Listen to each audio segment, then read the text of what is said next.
Hola, soy Valentina. Hoy vamos a hacer snack. Y ocupamos jabón líquido, pintura, maicena, una cuchara y la taza. Primero se echa el jabón líquido, después la maicena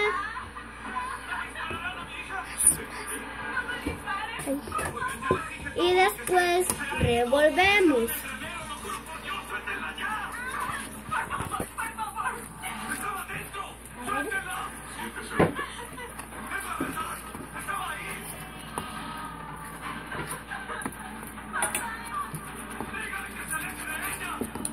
Oh.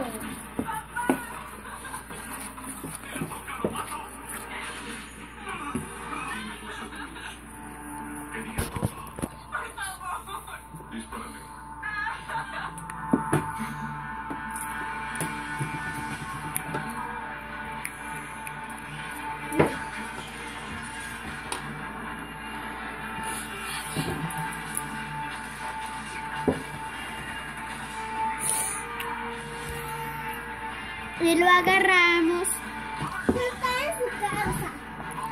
y lo empezamos a pasar de lado y se me quedó pegajoso.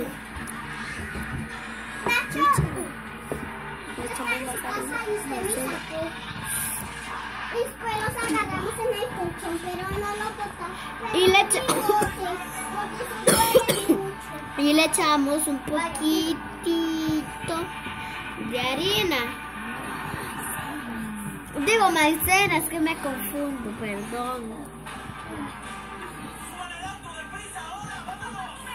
Y va a quedar así. Y va a quedar así. Suscríbete y dale like.